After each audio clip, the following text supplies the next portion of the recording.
ngati ena simudziwa adabwera mwakachetechete mwadzidzidzi mosatiuza nkubwera kuti adzaone if the building is fitting kuti chikhoza ana kumalowamo nkumaphunziriramo chifukwa zinazi zongosanjikisa ndi adanena kuti oh yes nyumbayi ili kukwanira kuti mukhoza makhala wanthu adalembalemba nkutuluka mapita chifukwa paja chilichonse nchaboma sikuti sadafunike apereke notice iyayi abwera adzaone na nthawi ya Heberi mukamanga nyumbayo ndi miyalayo amakaona kuti nyumba yakwanira ndiye pali nkhani ina imene imakhudza amisiriwo kuti nyumba inapo imanga taonani mwala wina unkangotayidwa akakautolanso kudzawika la uyayi akakautolanso kudzawika yapa la uyayi ndiye iwowo ngati wanthu mu munthu mwawo adauchita disqualify mwalawo koma nyumbayo sidati chifukwa malo a mwala umenewo adaonekerabe ndi atabwera udzayiona nyumba adanena kuti this house is disqualified nyumba iyi siyovomerezeka mpaka na musakesake mwala otsirizira nyumbayi ndi amisiri adakhala pa ntchito yosakasaka mwala umene maso awo adalephera kuona kuti ndi mwala womalizira nyumba ndichifake mumamva kuti mwala umene amisiri adaukana udasanduka mwala wapangodya the finishing stone. Amen.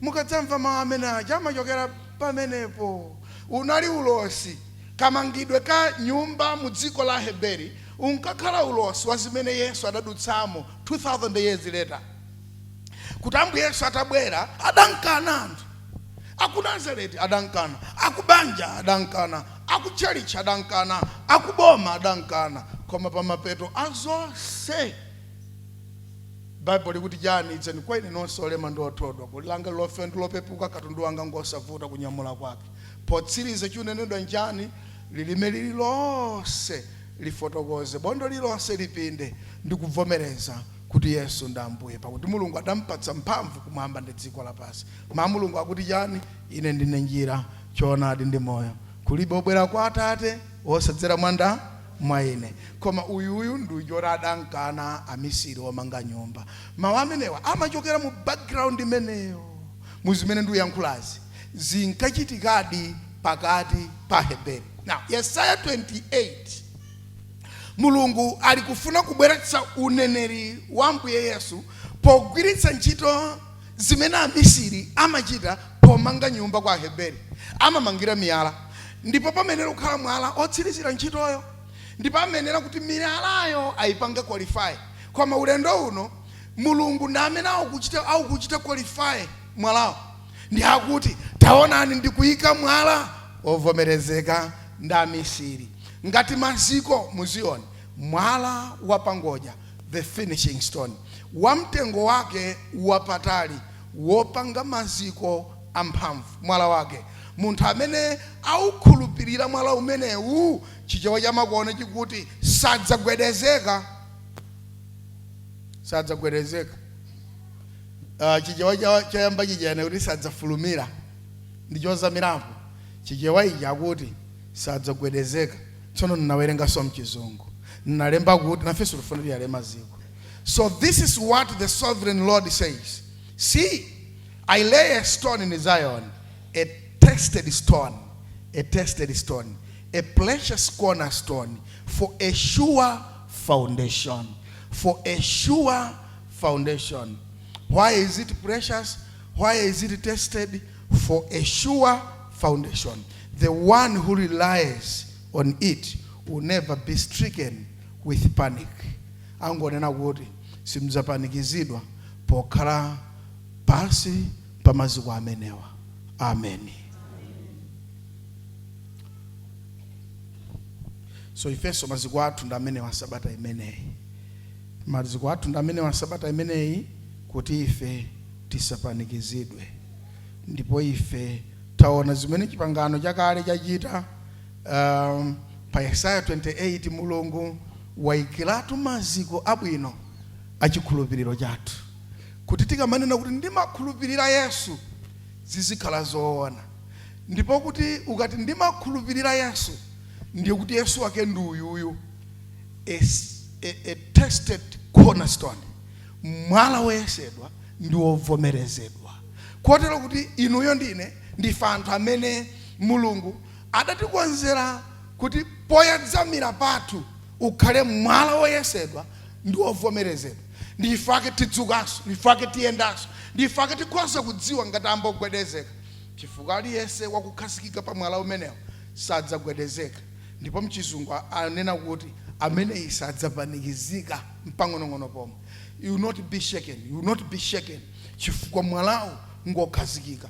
Udakhazikitsidwa 2000 years ago. Pata zaka 2000 Yesaya ataona masomphenya amenewo. Akukhazikitsidwa kwa mwala umene amisiri adanena kuti yes, ndi mwala wotsirizira nyumbayi. Amen. Ndiye nkhaniyo imanena kuti amisiri aja atakayenda kuyamba kusakasaka mwala wotatsirizira nyumba, adayamba kukumba paliponse kuti asakesake mwala fankati akaupeza wena kukautaya ukakautere kupondereza uko mpaka na ataupeza mwalawo adadzawika pa malo ake, nyumbayo idakwanira. Pomwepo adabwera anthu amene amavomereza manyumba aja nkudzanena kuti tsopano nyumbayi yakwanira popeza mwala wapangodya, the cornerstone, is now fitting into the house. Amene ndi Yesu amene 2000 years later mchipangano chatsopano amisiri omanga nyumba adamukana nafuna kumamanga pamchenga. So ndifuna ndikuwerengereni nkhani yomanga pamchenga kuti kenaka tiweruke mawa tidzione poyambira. Matthew 7 verse 24 kulekeza 27. Matthew 7 verse 24 kulekeza 27. Matthew chapter 7 verse 24 kulekeza 27. Ndiyamba kuwerenga pa verse 24. Chifukwa chimenechi Yesu amene akamva mawu anga amenewa ndi kuwachita, ndidzamfanizira iye ndi munthu wochenjera amene adamanga nyumba yake pa thanthwe. Ndipo inagwa mvula nidzadza mitsinje, ndipo sinawomba mphepo zinagunda pa nyumbayo, koma sinagwa.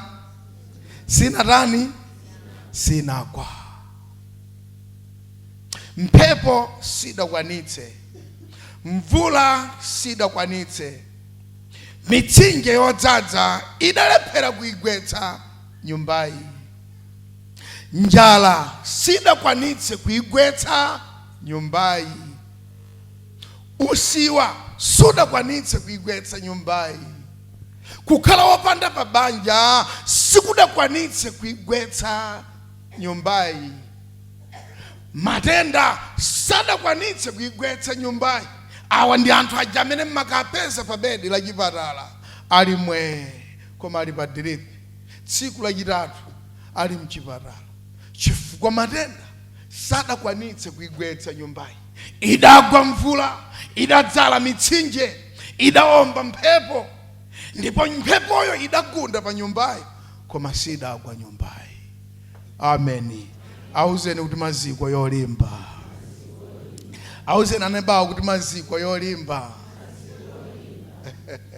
Chifukwa tu ifeyo Mulungu sadangu kwanguchita nafe mofulumira kungoti basi kungoti kero kwangu kangaro tibwirire basi ndina Khristu basi ndite ndina Khristu. Anasamalitsa za foundation kuti niyo muzinjoya, kuti niyo muzinyadira, ndipo mukambopendekeka muzibwerera msanga chifukwa simungakwanitse kukhala kwinako.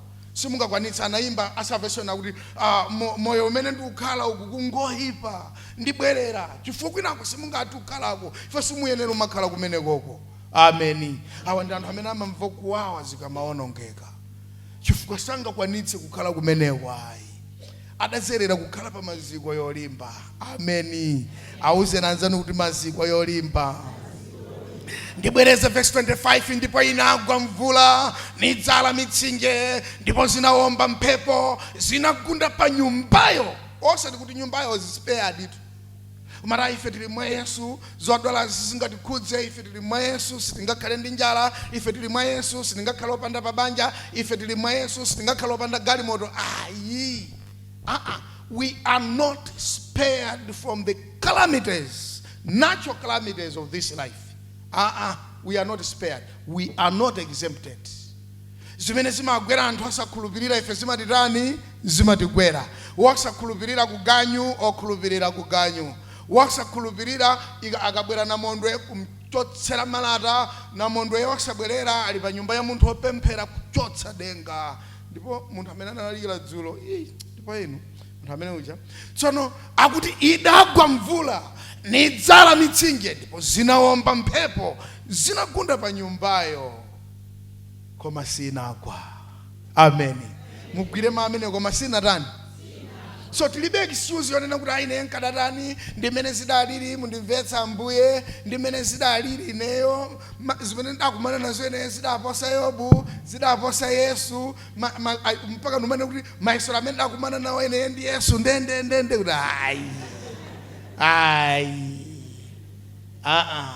paja Yesu munenayo adapirira mtanda, idawomba mphepoyo, idagwa mvulayo, koma nyumbayo sidagwa. Nyumba yanu isagwe. Verse 26.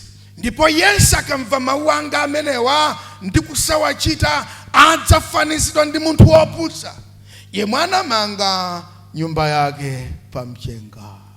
Ndipo inagwa mvula, nidzala mitsinje, ndipo zinawomba mphepo, zinagunda pa nyumbayo, ndipo idagwa. Ndikugwa kwake kudali kwa kukulu. Ife so kugwa kwa kukulu ayi kugwa kwa kukulu osalola kugwa kwa kukulu kuti chitikire mpangono pomosalola tatele mukukhale kunyamuka uku basi. Amen. Osabwereranso mbuye kukhale kunyamuka zinazo tingomusira Mulungu ife tichite mbali yathu. Amen. Ife tichite mbali yathu chifukwa tikapezeka pa guwa ili Mulungu apezekanso moyo mwathu. Tikapezeka pano ayamba kuchiritsa zimene zidakanika moyo mwathu, zikangoti zagwa kuno ziyambaso kugwa m'manyumbamo. Ndi mmene tu theory yake makhali ndi mmene Mulungu amapangiratu zinthu za uzimu tu. Musagalize mkhoso manje oyaza pano zirago asatheka mpaka nong'ono pomwe sizenda choncho chifukwa Mulungu adakuchita ni connect ndi malo anu. Yesu mungani utaanza kuchali chitu zidagwa koma zanga zili bwinde mavuto ameneyo ndezo safunikazo amazikanazo Mulungu zimenezo. Ine ndimafuna kuti potsiriza madzulo ano ndinene mawu yawo chifukwa lero timangoyala maziko. Chimene aonena Yesu apa afuna nene kuti inu ndikuonani ambiri inu mutamanga pa mchenga. Ndimafuna ndikuwuzeni zaka 2000 zapitasi kudzera mwa Yesaya Mulungu adakhazikitsa maziko mtunda wake ndono. Ndipo aliyense amene akumva mawu anga ndidzamfanizira ndi munthu amene adamanga nyumba yake pa maziko aja amene Yesaya adanena kale kuti ndakhazikitsa maziko ovomerezeka, mwala umene amisiri auvomereza. Mwala umene umukukana lero udavomerezedwa zaka zapitazo, zaka 2000 zapitazo mwala uwu udavomerezedwa. Mwala mukukana lero mwala umene ndi umene timatsirizira nyumba. Musaganize mumanga inu yopopanda mwala uwu. Ndi mujalembi ndi Afarisi adayesa kukhala ndi dzima chali chidzikulu. Onanu azitumiki awo kuyesa kuvala dzima gauni dzitali kuyesera kumangira dzima lamba dzina zofira dzina zoyera kuti anthu azichita nazo mantha koma osaoneka champhamvu. Kudwala munthu opanda omkhudza mpaka na yekha aone kolo asove yekha. Chali chili chotali yesa zisova yekha umaonera kuti musova. Koma chosecho uona ndondomeko zachipembedzo koma akatere kweza manja mwamba koma kudzatsitsa koma kudzanyamula icho dzalowa nacho kumesa ngati kuti ndesi utanganidwa kumene kuku muno ndi kuti wopereka msana akhozojira. Inu mkumbukira adabwera mayi wina wopereka msana ataona kuti munthu ngati sachiritsidwa ku chalichi akachiritsidwire kuti ndi adanyamuka kumpando osapempha chilolezo kumabwera kutsogolo. Mayi wopereka msana amene adatopa ndikupereka msanako nafuna Yesu kuti amchiritse. Kwauza wonse amumpingomo kuti in action ine ndikupita komweko kuli munthu wophunzitsako. Ngati sapempheredwa mchalichi munthu ngati sazichirira mchalichi ndi azikachirira kuti akapeze kuti machiritso. Ndi mzimayi uja adayimirira osapempha chilolezo kubwera kutsogolo. Yesu auyankhula. Yesu ataona mayi wopereka msanayo adaleka yaulaliki nakhudza nanena mayiwe wamasuka ku nthenda yako. Amen. Mwala umene amisiri omanga nyumba adaukana wasanduka wapangodya. ali anthu ambirimbiri amene awupindula nawo mwala umenewo. Inu mukhale mmodzi mwawupindula nawo mwala umenewo. Musakhale kapolo ongumchitira chipembedzo Mulungu koma osapindula naye, osachiona cha moto cha mphamvu chikulu chenichenicho chimene chimati chichitikecho chenichenicho chosachitika. Ndifake mukabwera ndimakukakamiza ni kuti let's go intercession, let's go intercession. Ka resistance pang'ono mwawiri atatu anayi amene adazolowera kukhala kapolo a Mulungu basa kumtumikira kuti kumtumikira kumchitira izi kumachoka opanda chilichonse cha moto cha mphamvu chosachitika. Tachedwa fulumirani tiweruke tizipita zaka nkumapululuka. Ayi ndifake ndi mata ayi tiyeni tifunefune nkhope yake pakuti Yehova amachita kusakidwa. Ameni. Amachita kufunidwa. Ndipo Yesu akuti ndati ndikukumbutseni kuti wonse amene akumva mawu anga ndipo ndidzawafanizira ndi munthu amene adamanga nyumba yake pa mwala, ndipo mvula idagwa ndipo mphepo idawomba pa nyumbayo koma sidatani kodi sidagwa, nyumba yanu isagwe. Ameni. Ndimafuna ndinene mawu awa kuti tipemphere tituluke. Ndinalemba mchizungu motere koma ndiwanenanso mchichewa. Strength is not born overnight. It is formed in the foundations we lay daily. Look at me. Before you rise, ensure your roots dig deep in foundations. Jesus laid a foundation for 30 years and then rose to save for 3 years. Mchichewa mwake nkadati mphamvu sisangupezeka tsiku limodzi. Koma maziko amene tikumanga tsiku ndi tsiku amayamba kuyengezera mphamvu zathu. Maziko omangidwa tsiku ndi tsiku. Osapemphera chifukwa tizavuta, kupemphera chifukwa unalota chirombo chenyanga 10 chopanda mwendo umodzi nayo mwe uthamangira kutchali chiwefuwefu. Ndifuna mpemphere chifukwa dzulo sindagone bwino nalota chinthu. Ayi za tsiku limodzi. Za tsiku limodzi. Mphamvu sizipezeka lero lokha. Koma maziko amene timayala tsiku ndi tsiku amayamba kutionetsa mphamvu, amayamba kutipatsa mphamvu. Ndimafuna mutsimikizike pa chinthu ichi. Musadzuka musadaone mizu yake. Ndifake munthu akadziwa kuti miyendo yanga ili weak, mukatimirirani amati ndiyembekezeni ndioneka ye mphamvu za miyendo. I want to be sure enough if I can rise. Wait for me. Ndikuti amene yomwe yembekezeni msalimbane naye. Ndikuti akudziwa chimene chikuchitika, akudziwa condition imene ali, kumadziwa chimene uli ndichoti chikonzedwe. Ndi amadzatolera mphamvu tsopano ndi amadzatoke mundigwirizize mbali iyi chifukwa ndikudziwa kuti mphamvu zanga zili mbali iyi. Ndidzukira uku inu mukandigwira uku ndiyimirira. Koma musandikakamize zokuti imirira. Musachite zimenezo. Chifukwa sipofunika munthu adzuke kukalalikira asadaone mizu imene adayika. Ndi muja tidzachititsa manyazi ulaliki wathu omwewo.